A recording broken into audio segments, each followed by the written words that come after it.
A pinhole camera captures an image upside down.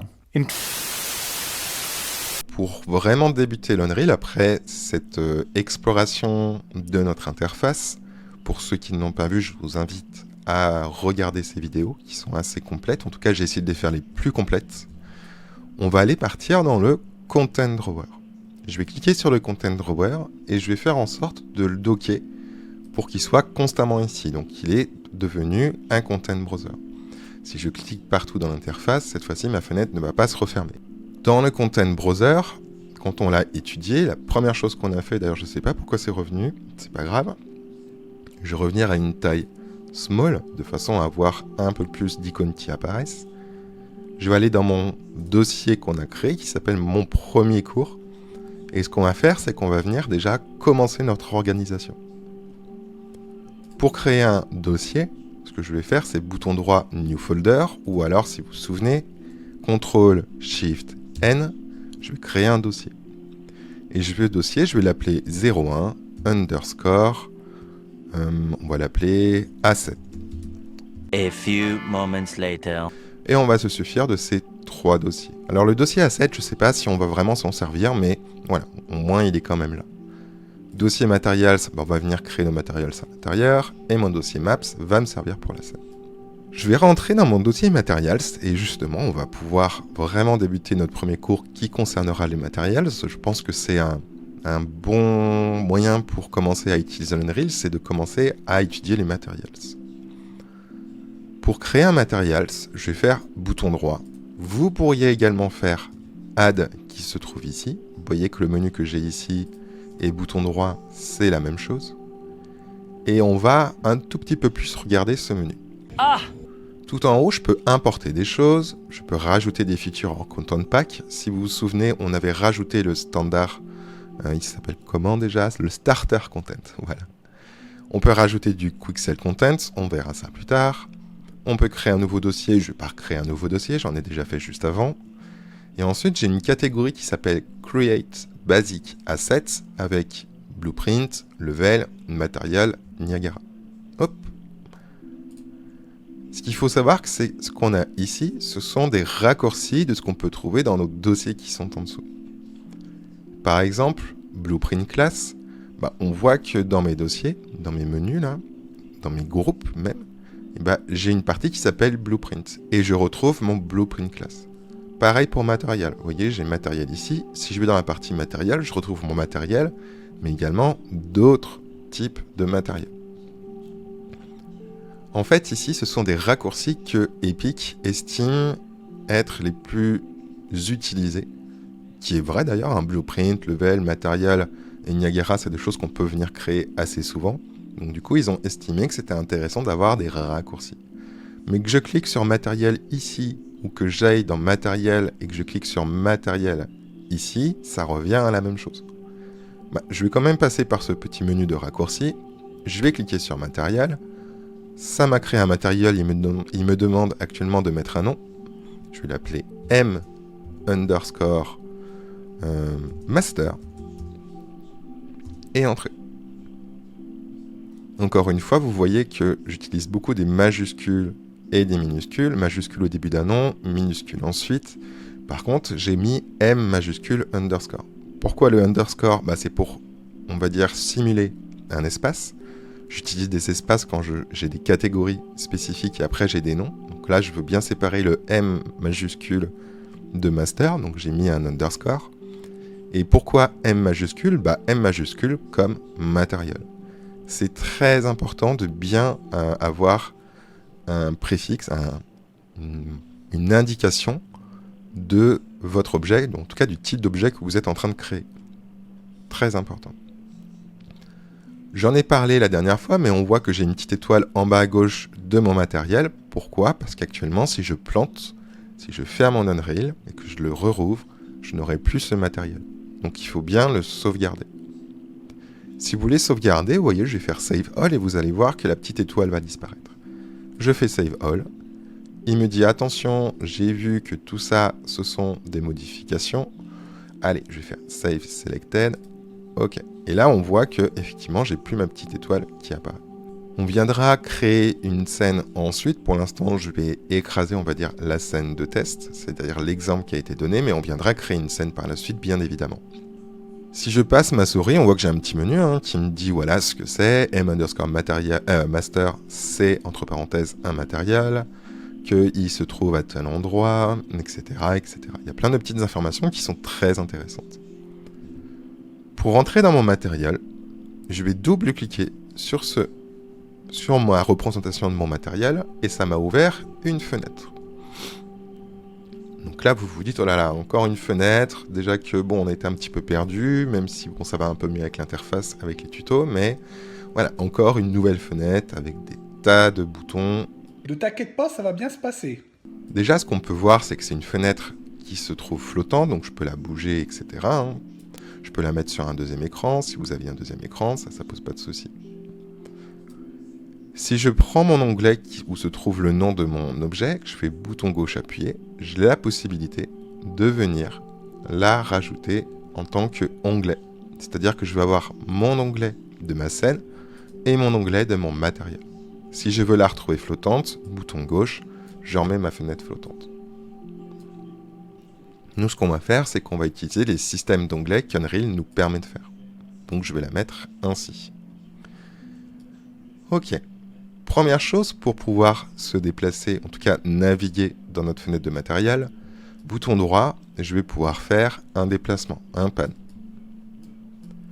Si je veux zoomer ou dézoomer, je peux faire zoom, dézoom, et je vais pouvoir zoomer, dézoomer. On va commencer par ce qui se passe en haut, la petite barre de menu qui se trouve ici. On a la possibilité d'enregistrer notre matériel.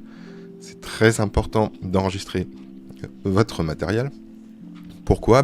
Tout simplement parce que si vous travaillez, vous faites des choses sur votre matériel, tant que vous n'avez pas sauvegardé, Unreal ne va pas compiler votre matériel. Donc si vous rajoutez des choses, et que vous avez, du coup je vais la remettre flottante, et que vous avez appliqué votre matériel sur le cube, eh bien, il ne va rien se passer. Ce que vous auriez rajouté ne va pas apparaître sur votre cube. Pourquoi ? Parce qu'il faut bien faire une sauvegarde pour compiler son matériel. Le petit dossier avec la loupe, ça on verra que c'est très utile. Si par exemple, dans mon Content Browser, je change de dossier et qu'imaginons, vous êtes mal organisé, ce qui n'est pas bien, et que vous ne savez plus où est stocké votre matériel, si vous regardez, au moment où je vais cliquer sur le dossier et la loupe, ça va m'ouvrir le dossier où est stocké ce matériel. Je vais le faire, je clique dessus, et on voit qu'effectivement, il m'a ouvert mon dossier premier cours, mon dossier Materials, et que mon matériel est stocké ici. Je vais la remettre en onglet. OK. Le Apply, pour l'instant, il est grisé. Il est grisé, pourquoi ? Parce que je n'ai rien fait actuellement. Tout à l'heure, je vous ai dit, il faut appuyer sur la sauvegarde pour compiler votre matériel, et en plus qu'il se sauvegarde, pour qu'il s'applique sur les objets que vous aurez dans votre scène. En fait, le Apply ici, il va compiler votre matériel. Moi, j'ai tendance à directement appuyer sur sauvegarde. Pourquoi ? Parce que d'une, ça sauvegarde votre matériel, donc c'est très bien. Au moins, encore une fois, si vous plantez, vous aurez une sauvegarde de votre matériel, donc vous pourrez le retrouver avec tout ce que vous aviez fait. Mais en plus, au moment où il sauvegarde, juste avant d'ailleurs plutôt, il va compiler votre matériel. Search, ça va me permettre de chercher différentes choses, on verra ça plus tard. Home, ça va me permettre de, par exemple, si je suis perdu, si je clique sur Home, hop, ça me fait finalement un focus de mon matériel, en tout cas de mes entrées de mon matériel. Hiérarchie, je vais pouvoir trouver mes hiérarchies, etc. Si par exemple vous avez plein d'instances, on verra ce que c'est, vous pourrez les retrouver. Live Update, on ne va pas y toucher. Clean Graph, ça on verra ça un petit peu plus tard. Preview State, on verra ça plus tard. Si, c'est un peu en gros, est-ce que vous voulez que la qualité de votre preview soit bonne ou pas, quoi. Hide, Stat, Platform Stat, tout ça on viendra voir un petit peu plus tard. Si je passe à la fenêtre qui se trouve en dessous, la fenêtre qui se trouve en dessous, c'est quoi ? C'est finalement mon aperçu de mon matériel. Si je fais bouton gauche dans cette fenêtre, je vais tourner autour de mon matériel. Il faut savoir que cette sphère, c'est la représentation de votre matériel. Ça vous donne une idée de comment votre matériel va s'afficher dans Unreal. J'ai la possibilité, si je clique sur ce premier bouton, les 3 traits horizontaux, de pouvoir dire la caméra, montrer le nombre de frames par seconde, ça c'est nickel pour voir est-ce que votre matériel est gourmand ou pas, entre autres. Voilà, il y a plein de choses qui sont intéressantes. Screen pourcentage, ça permet, on va dire, de baisser le travail de votre ordinateur. 100%, vous avez une qualité qui est nickel. Plus vous allez baisser, d'ailleurs, vous voyez ici, hop, si je zoome, quoi qu'on voit là, que j'ai vraiment une qualité qui est vraiment pas très très très belle. Si je mets 1, je sais pas si 1 il va l'accepter. Non, 1 il considère que c'est 100. Si je fais 5, ok. Donc c'est vraiment, vous allez baisser finalement la résolution de votre travail. 100, c'est vraiment la résolution normale. Vous pouvez mettre 200. 200, en gros, c'est qui va faire... ça va, on va dire, avoir une qualité qui est 2 fois supérieure. Ça va super sampler, on va dire, votre travail. Ou plutôt votre affichage. Donc ça, c'est vraiment lié au viewport option. Donc le viewport, on peut dire, c'est cette fenêtre qui donne un aperçu de votre matériel. Perspective, je peux très bien afficher mon matériel en vue top. Pourquoi pas, vue du dessus, vue gauche, vue droite, vue front, etc. Je peux très bien rebasculer en perspective. Si je fais exprès de basculer en top, on voit qu'à l'heure actuelle, je suis en mode wireframe. J'ai ma représentation de mon matériel qui est ici. D'ailleurs, on voit d'autres wireframes. Ça, c'est quoi? C'est notre environnement. Si je voulais être en vue top, mais voir quand même ma sphère, ça, on va cliquer directement ici. On va pouvoir afficher que finalement, en tout cas, spécifier à Unreal comment je veux qu'il me représente ma vue du dessus. Le wireframe, je suis en vue fil de fer. Si je me mets en unlit, je vais avoir une représentation qui va être un peu plus fidèle à ce que je souhaite, mais par contre, il n'y aura pas d'information de lumière. Il n'y aura pas d'ombre, de lumière ou quoi que ce soit. Si je me mets en lit, là, on voit que mon matériel apparaît avec les informations de lumière, d'ombre, de réflexion, etc., etc. Je vais me remettre en perspective, c'est quand même mieux pour travailler.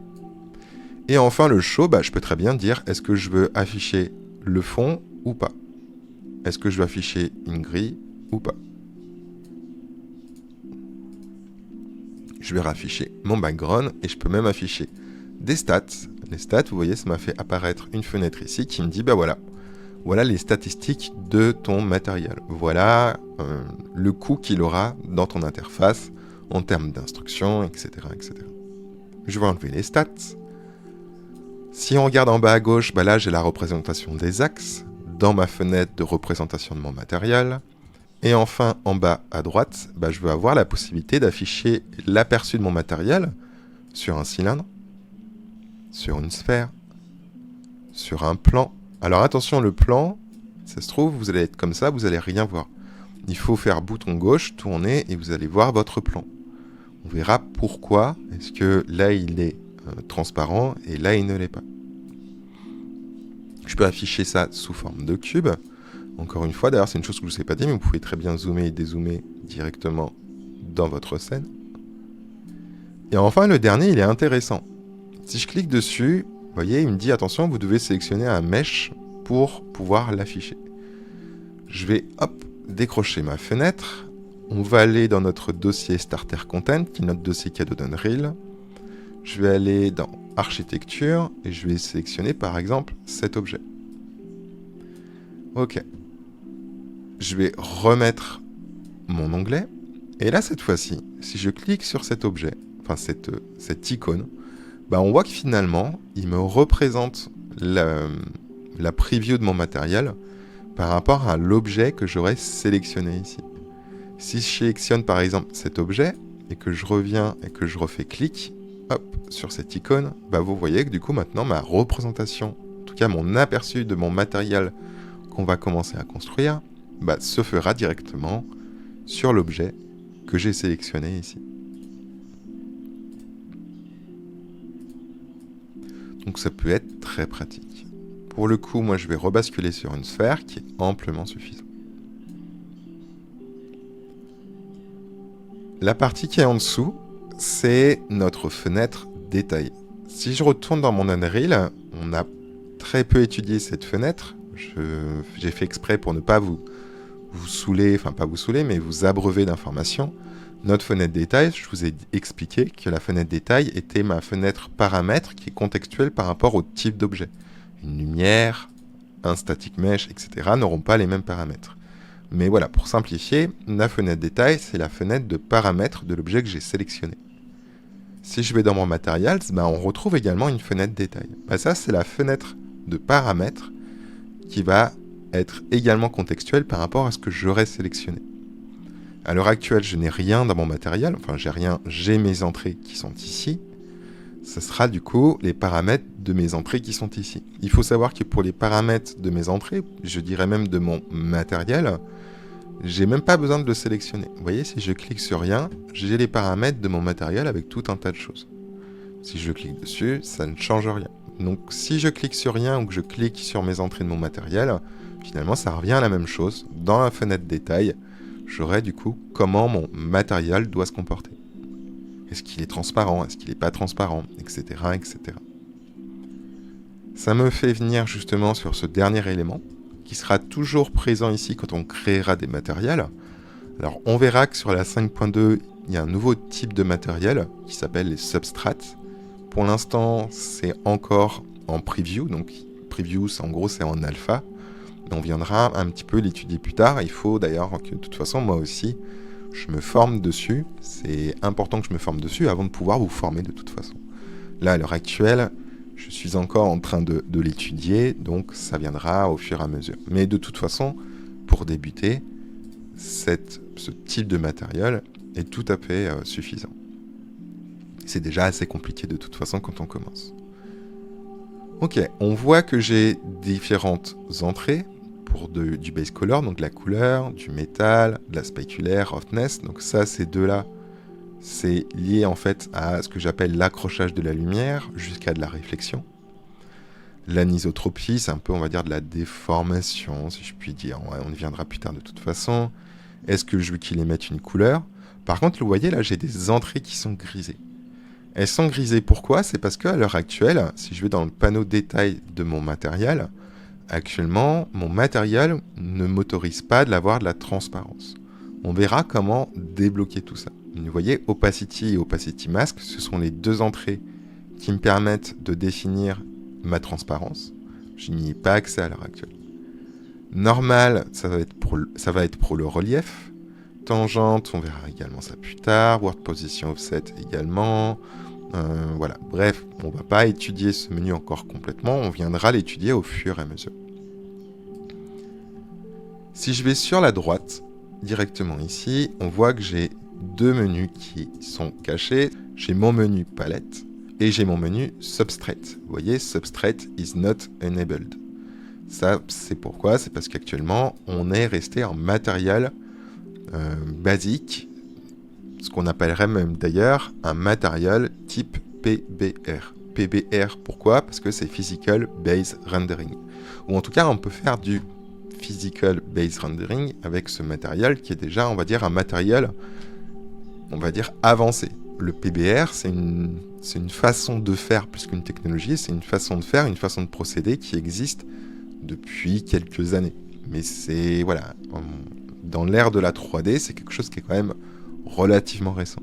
Eh bien, Unreal a décidé de passer à la vitesse au-dessus qui sera le substrate. Mais encore une fois, aujourd'hui, quand vous voyez des jeux vidéo, des films ou quoi que ce soit, c'est pas fait avec le substrate. Donc vous voyez qu'on peut faire des choses extrêmement poussées avec un matériel type, entre guillemets, basique.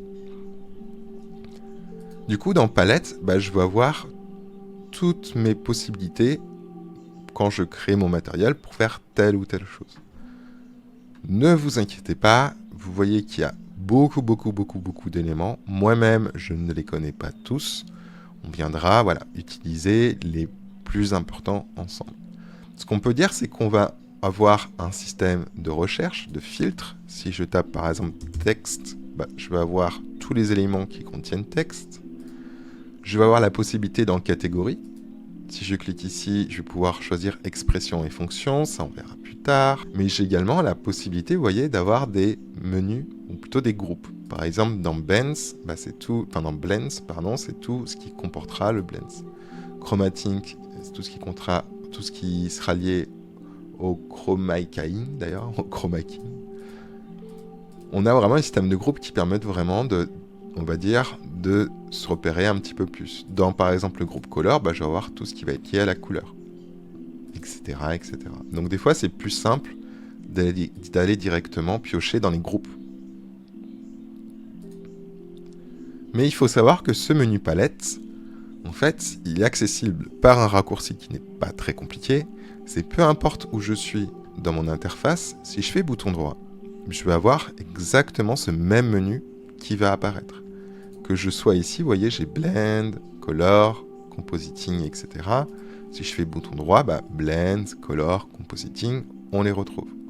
J'ai également mon système de filtres. Si encore une fois je tape texte, je peux avoir toutes les choses qui contiennent texte. Donc c'est vraiment relativement la même chose. Voilà un petit peu pour cette première explication des matériels, en tout cas en termes d'interface des matériels.